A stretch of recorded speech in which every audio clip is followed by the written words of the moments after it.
مع عبد المغيث جبت لكم ماكلة ودواء، خاصة مع التغيرات الجوية والخريف بدا.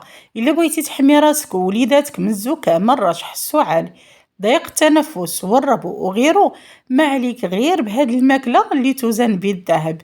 ماكلة ودواء كيف ما سموها جدودنا الوالا، والأكثر من ذلك مشبعة واقتصادية. كمية قليلة كتعطيك كونتيتي كتيرة. نبداو على بركة الله وبلا ما تشوفوا المعلهين لان اختكم كانت مسافرة واللي قال لكم لا تقول ليه.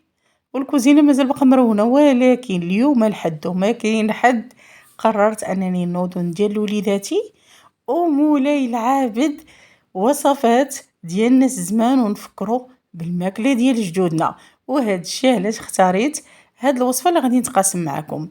هنا في الكوكوط ديالي غادي ناخذ واحد لتر ونصف من الماء اللي غادي يكون طيب غليان. على فكره دوك الكيسان اللي اللور راه مغسولين، خصهم غير يطلعوا الفوق، راكم عارفين تمره ديال الضيفان. اختكم هنا ما كتقدرش نهائيا على الشميشه، وهذا الشيء علاش كتشوفوني كرمش في عويناتي. هنا غادي ناخذوا الفول اولا الفيليه اللي غنغسلوه مزيان، نحيدو منها هذاك النشا اللي تيكون فيها اولا هذيك الماده البيضاء اللي كتكون فيها.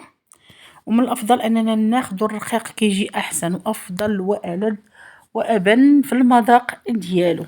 هنا كتستعملوا ما بين نص كيلو حتى الكيلو الا ربع على حسب نتوما والرغبه ديالكم.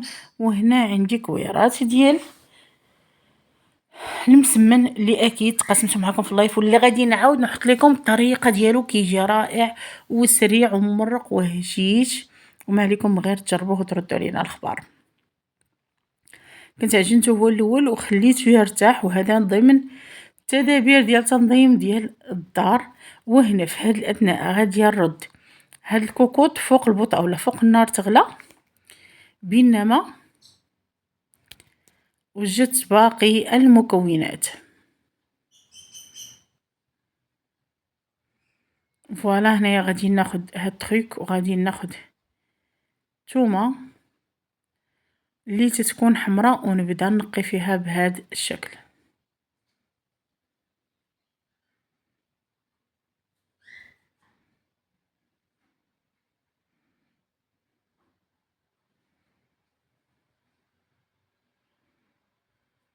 تقريبا واحد 6 ل 7 ديال الفصوص ديال الثوم ومنتوج بان الثوم مقوي للمناعه، كتقاد لينا ضغط الدم في حاله الا كان مرتفع، وفي نفس الوقت تتنفعنا بزاف في الجسم ديالنا في حاله الالتهابات وفي حاله الا كان الروماتيزم والبروده. هنا غادي نقي المكونات ديالي،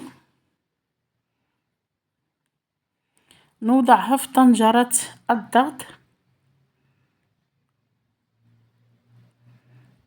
غادي نرميهم صينين، ما كاين لا قرد ولا ما تقرد.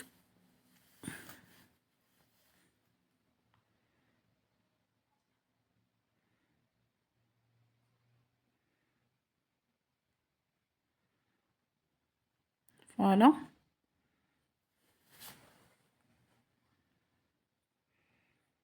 وغادي نضيف عليهم شويه ديال الزنجبيل او سكينجبير، شويه ديال التحميره او البابريكا، وغادي نضيف السودانيه والكمون اللي غادي يكون حبوب. ندير كلشي فوق النار نخليه حتى يطيب، ومن بعد كنحيد هذيك الكشكوشه ومن بعد كنسد عليه اولا كنخليه يطيب على المهل. ممكن انك تضيفي حفنه ديال الروز وتخليه يطيب هنايا كيف ما كتشوفوا. من بعد ما تطحن اولا تماكيه غير بواحد المغرفه، انا كنت مزروبه، غتضيفي عليه زيت الزيتون وغادي تضيفي عليه شويه ديال الكمون بلديه اللي تكون مطحونه جديده والسودانيه، وشربيها انت والعائله وبالصحه والراحه القيصر.